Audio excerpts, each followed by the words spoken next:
What is going on, my Carp Nation? I am BobZeBattleDroid, and I am here with another video. And in this video, I'm going to be deck profiling. Very interesting deck. It's more of a sleeper pick. I think it's, kind of been something that's been talked about, here and there. But it's definitely, in my opinion, going under the radar, and I think it has a pretty decent chance in the new standard meta. If you haven't, don't know already by the title of this video, I am deck profiling Primal Kyogre Ex. Of course, I am taking a slight spin on it. It's like one card extra, or one card different, really, than, what other builds might be playing. But that's just about it for that, I'll have to say, really. So let's just get straight into this profile video, because I am just hyped for this, because I am really excited to have the opportunity to buy these cards and then start playing this deck. So to start off, we run 4 Kyogre EX. And Kyogre EX is not all that great. It's got 180 hit points, but it's not great. It's nothing's really all that special about it. 4 energies for 140, isn't all that great.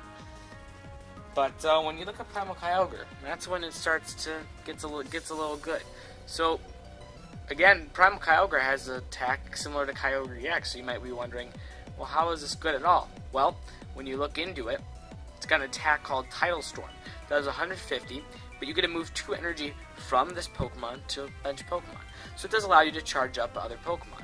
But really, the big hitter with this is that it's got, if the camera would focus here, this ancient trait, which essentially allows it to attach 2 energy cards to it when you attach for your turn.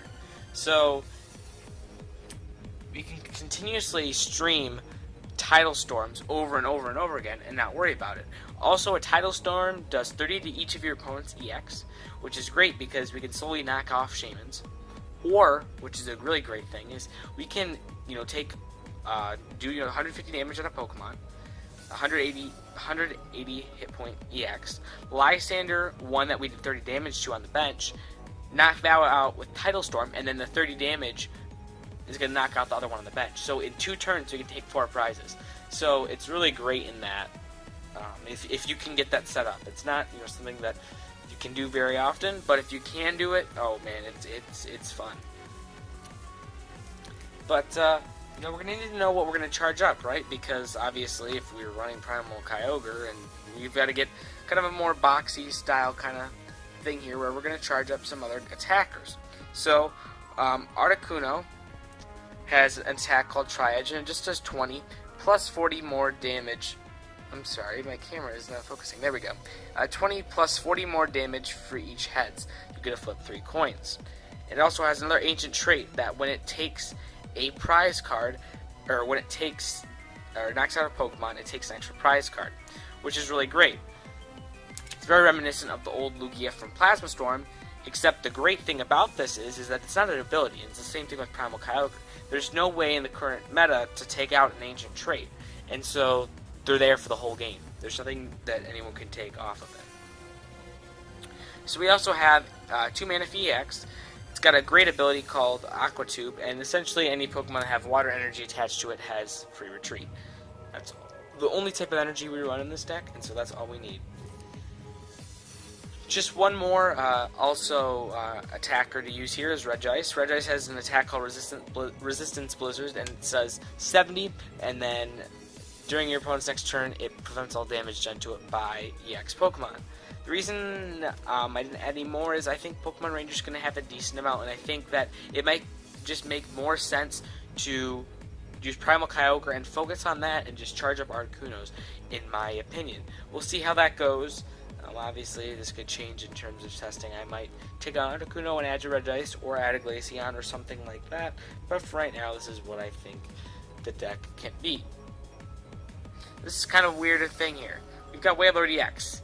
I think this is just, I like to go a little different than other people. I like to go rogue every once in a while, and I think it has, if you're in a meta where there's a lot of Mega Ray, this could be a decent card. because we do run ways to get that out pretty easily. As you're going to see, we run, we've got Dive Ball, we've got Hoopa, so we can get this out pretty easily. If we can get it out, we do have the Manaphy X's ability to free retreat. So what we can do is actually retreat something out of active, get the Wailord out, and then wall for a turn. So if our opponent was able to have a great setup start, they still can't even knock it out because of the 208 or 250 HP.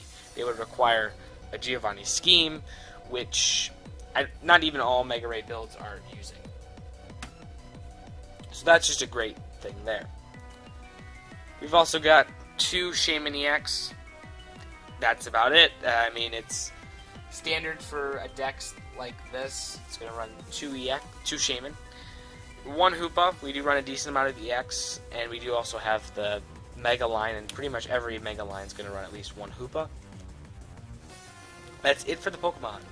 It's not all that high, but it's, a decent amount. 4 Professor Sycamore onto, for the supporters. Standard in every deck. 2 N. I mean, it can be bumped up to 3, but I like the 2 right now. Might be a little bit more reliant on the Shamans, but that's okay. 2 Lysander. Lysander's in here, kind of how I had talked about before, where you can, if you can get a Tidal Storm off and try to take 4 prizes in 2 turns, Lysander's what you're going to need. So I think Lysander's great in a deck like this. You're really going to want to make sure that you're taking your knockouts carefully. You don't want to take when you take Articuno, you want to be taking 3 prizes. You don't want to be taking, yeah, it's cool to take 2 prizes on, a non-EX, but really, you've got to make sure that, if you're 3 prizes out, right, you're looking to take a knockout on an EX. Our last supporter here is a Hex Maniac. I know I have a Hex Maniac somewhere in one of my decks, but I think I know where it is, but I was too lazy to get it. Whoops. But anyway, Hex Maniac is in here for Giratina. It's going to prevent any... Giratina has an ability which would prevent any damage done to it by Megas. That really just kills everything, because,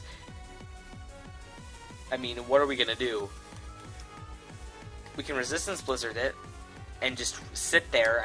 That's okay, but I think that the Hex makes a lot of sense. Just that you could switch out a Ranger with that if you're more worried about Giratina's preventing you from playing tools, but at the moment I think the ability is more of an issue than not being able to play the tool down. So we've got 3 Trainer's Mail, 4 VS Seeker. VS Seeker is standard in pretty much every deck, and I would be surprised to see anything different. For the Pokeballs, we've got 2 Dive Ball and 4 Ultra Ball.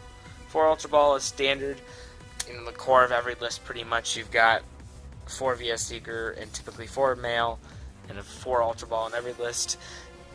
And then this deck runs a Dive Ball because Dive Ball is just that great. It's just for a water Pokemon, it's kind of doesn't make any sense to not run Dive Ball because it's just that good.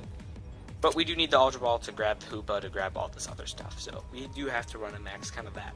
If it wasn't for that, or the Shamans, you just run 4 Dive Ball and you'd be fine with that. And maybe like 1 Ultra Ball or 2 Ultra Ball. For the Spear Link, we've got 4. We do run that 4-3 line. Max consistency, we've got to get the Spear Link. We're not going to waste a turn on it. So, we want to make sure we do that. We've got 3 Energy Retrieval. Energy Retrieval is pretty great in this deck because we're going to try to get those 2 energy attachments a turn as much as possible. And so Energy Retrieval allows us to grab 2 Water Energy from discard pile. So if we don't have any energy in our hand, we've got that right there. And it's great because, we are going to... Primal Kyogre's attack is a 4 energy, and it's gonna fall. And when it does, there's going to be a lot of energy to grab from the discard pile, and this is going to be a great card to do that. Especially when we really don't want to play Fisherman because we don't want to waste that supporter. Especially for, a deck like us that can't really utilize the Fisherman as much as something like a Raikou Magnezone. 2 Floatstone. Floatstone is, I think, what I'll use. I think I might change that to Floatstone a switch or escape rope, just because we do have Fright Night, which is going to be, oh my goodness, that's going to be annoying. But yeah, I'll probably end up changing that to just one escape. But yeah, I really like that, the floatstone, because it allows us to, you know, if we have that Wailord and our Manaphy's ability shut down, it can be an issue. Of course, obviously, we don't have to worry about Fright as much because of Manaphy's ability, but you know, there are instances in which we might not be able to get that out. Now we've got 3 Rough Seas, and the 3 Rough Seas are here. I mean, obviously, because we run a bunch of water Pokemon, it doesn't make any sense. We can heal 3rd damage from any of our water Pokemon every turn. It's kind of a no-brainer, and it's really what allows some of these decks, a deck like this, to really be all that great. If you can't knock out a Primal Kyogre and, you know, turn 1, we can always retreat into another Pokemon, let that sit on the bench for a while, and I'm, you know, be totally complacent. You know, okay, you have to work around our Regice instead. We'll just sit on the bench, heal the Primal Kyogre, and you can try to get around the Regice wall. You know, that's how this deck's going to play, it's how it's going to function, and Rough Seas is going to be a main component of that. For the energy, we've got 10 basic water energy. That's pretty much it there, and yeah, that's the entire deck.